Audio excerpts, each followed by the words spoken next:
Very good morning to all of you. Today we will study about different forms of business. First we will study about private sector organizations and then we will study about public sector undertakings.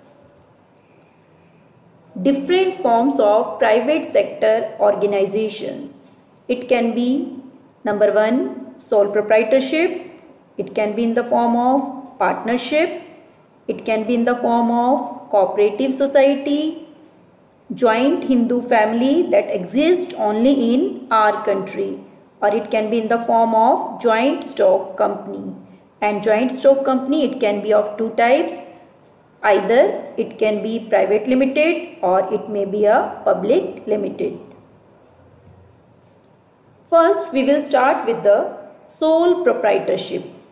As the name itself suggests, sole means only, proprietor means owner. That means when the ownership and management of business is in hands of a single person, we call it as a sole proprietorship. So, this sole owner invests the entire capital, bears all the risk, so he need not share the profits with anybody else. He takes all the profits by himself. It is also known as the one-man show. Now we will study about the features of proprietorship. In total 6 features are there, as you can see in the slide. Let us study them one by one. The very first feature, it is easy formation and closure, because there is no specific legal requirements under any law to set up a sole proprietorship. Only a license is required, and that is required only in few cases, like for the manufacturing of drugs, and in case of the processed food you need to obtain Food Safety and Standards Authority of India license.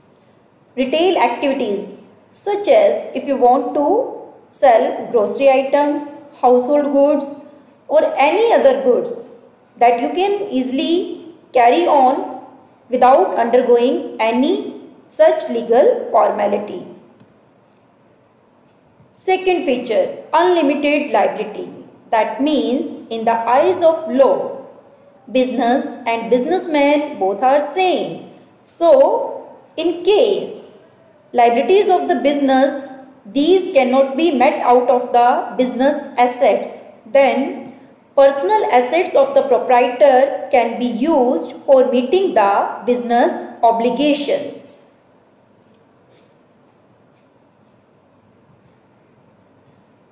Third feature, sole risk bearer and profit recipient.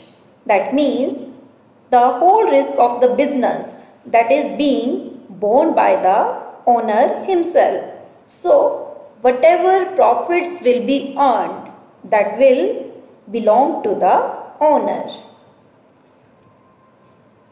Absolute control. That means power to take decisions or to make plans that rest entirely with the sole proprietor. It is operated single-handed, so there is no chance of conflict of ideas or decisions.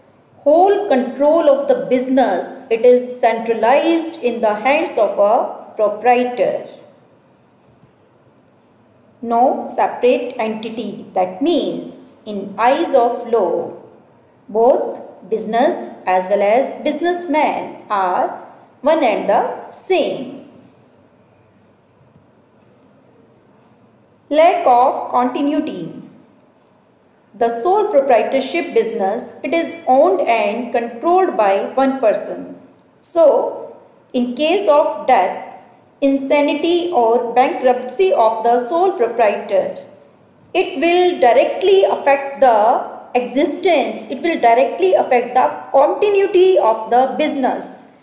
In case there is no other person to look after his business, then it will result in closure of the business.